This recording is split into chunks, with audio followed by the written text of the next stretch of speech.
So yesterday was a very important day. I literally feel like I'm onto something with this thing, man. I really feel like yesterday was a big discovery for me. I feel like I did a lot of work yesterday and I was stacked. I was in my quads, I was in my hips, everything felt great yesterday. This morning I wake up and I'm sore as hell in the glutes, but not just in any old glutes. I'm kind of sore. I don't even want to say I'm sore in the glute medius. In fact, I don't really know what muscle that is. I feel like it's the glute max, but it's like the glute max, kind of like lateral, like to the side, and also like lower, right next to the tying between the hamstring and the glutes. That's where I feel it. But most importantly, I feel healthy. I feel really, really healthy. Hold on, don't make noise now. Clearly today wasn't going to go well if I'm this sore. So I just worked up to 120 kilo front squat, and that's basically all I've got in the tank today. I did some bench pressing. I'm going to fluff around with some bicep work to keep the elbows healthy, and that's about it. But you know, yesterday's video, I kind of said that, you know, in the title, I'm onto something, and really I'm keeping a track of every time I make a title of I'm onto something, because, you know, I'm 1400 days in, and you know, when I search in my own channel, I'm onto something, I'm gonna have a list of all the moments where I felt I was onto something with, you know, with my training.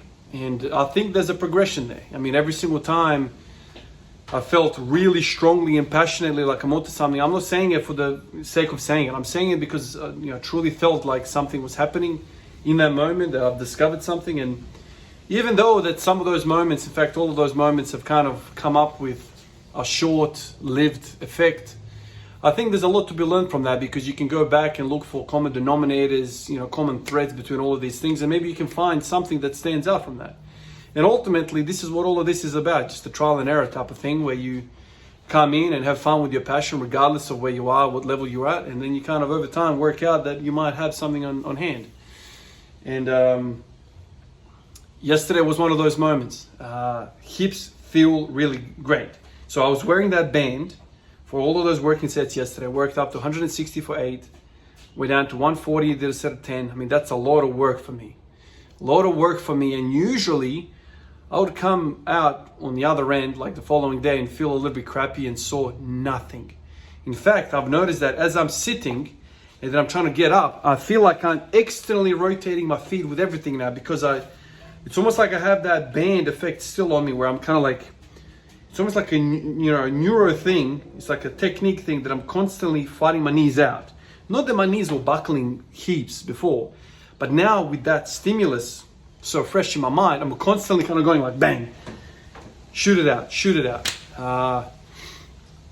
And so maybe it's some of that as well. It's kind of like the training has spilled over into everyday life, and now even when I'm standing off a chair, I'm kind of externally rotating my knees, my femurs, and so maybe that in itself is what prevents me from getting the hip pain. So maybe if I let my knees buckle in, like if I'm standing off a seat and I kind of like keep my legs together, you know, maybe that causes some trouble. I'm not sure, but the effects are feeling great.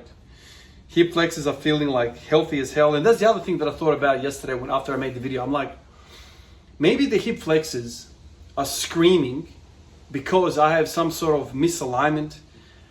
I'm not using my leg musculature properly. I'm relying on something that shouldn't be relied upon as a primary mover. And so now that I'm like really, really externally rotating my feet, my femurs, maybe that's the whole thing here. Maybe that's what we need to do. Just continually externally rotate under load. Because what I've noticed, and I've spoken about this yesterday, what I've noticed is that in the sticking point of the lift, there is internal rotation. And if you know, see videos from other people, physiotherapists, therapists, all those kind of people, biomechanic experts, they talk about that the top portion of the squats is an external rotation of the femur. And then as you're kind of progressing down into the squat, into the deep squat, the middle portion becomes an internal rotation momentum. And then the bottom becomes external as well. So you're going to have internal rotation of the femur. There's going to be a bias there. But if you can fight that internal rotation by, you know, firing up the external rotators in that worst moment, then you're going to feel more stacked. and more in the glutes. And ultimately, the glutes are the big boys in town. You know, they are the big force producers. So if you can keep them in sync and on point throughout the whole lift, then you're going to be all right. So maybe that's kind of what I've been missing this whole time. Just a bit of band tension to keep my glutes contracted the whole way, and then you have good training. And the other thing that I noticed yesterday, I was doing the sets of 10 and the sets of 8 with heavy weight, and at no point did I feel my lower back pump up. Now think about this. When I let my knees cave in a little bit, what happens? Automatically the knees shift back and I go into a bent over type of position. Lower back starts screaming. But if you keep your femurs externally rotated, your knees tend to stay forward more, and you stay more upright, and you don't rely on the lower back as much. So you can see how it's a cascade of events that happen, and the first card, the first domino to fall, is the knees caving in or the glutes being overcome. So if you can keep the glutes firing throughout the whole motion, that's the whole battle. I thought about doing the bands again today, but I was like, nah, man, I gotta give this a rest. It's not feeling like it's ready for more activity. So the shortest of the short freaking workouts to 120. I feel like I can do a bit more.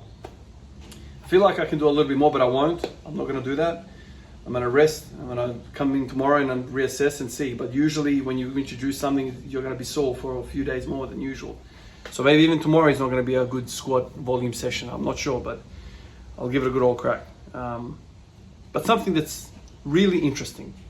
And I truly mean it when I say I think I'm onto something. And, the bed is just making me switch on the right muscles. And I literally feel like I have turned on the glutes to such an extent that they're sore. And what's changed?